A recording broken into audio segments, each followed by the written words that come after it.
All right, so here we left off. We plugged in the value 3 of our eigenvalue, right? So far here we have lambda equals to 3, our eigenvalue. We determined that the algebraic multiplicity for this eigenvalue of matrix A is 2.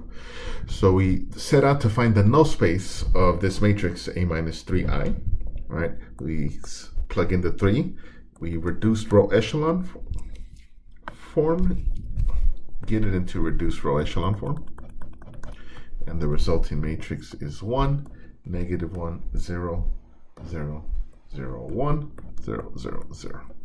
Okay, so here we have two pivots. We have one free variable. All right, so here we have x1 equal to x2, and then that last x3 that's equal to 0. So we have the eigenspace consists of one vector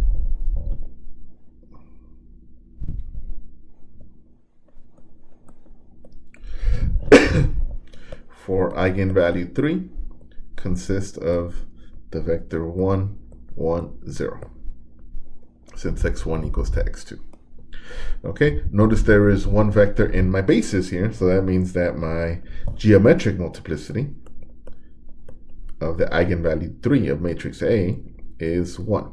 Okay, and you notice that our inequality that I introduced earlier holds, right? Lower bound is 1, right? And its upper bound by its algebraic multiplicity, in this case being 2. Okay, so now I found the eigenspace basis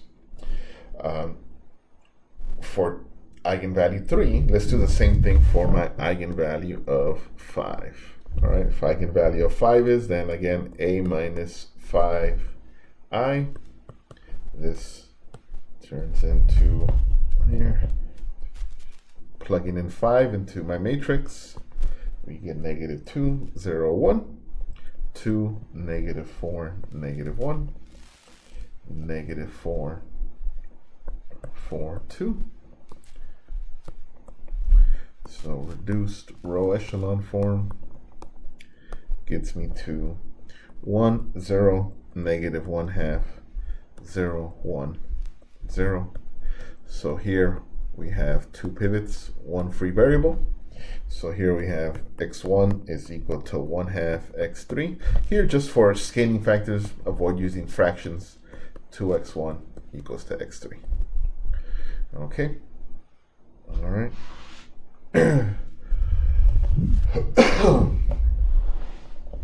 All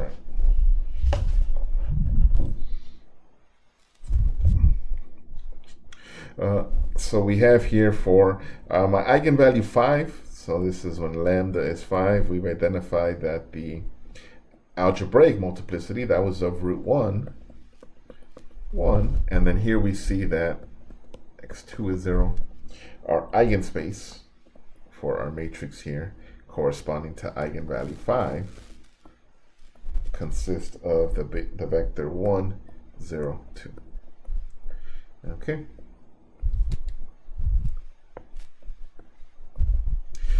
All right.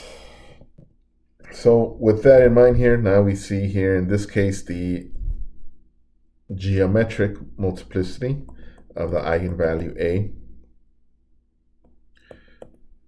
of eigenvalue 5 for matrix A is 1. So in this case, they do match up, right? As we saw, that's not always necessarily the case. Doesn't need to be, but here they are. All right, and that is how we go through, determine the characteristic polynomial, find the roots of the polynomial.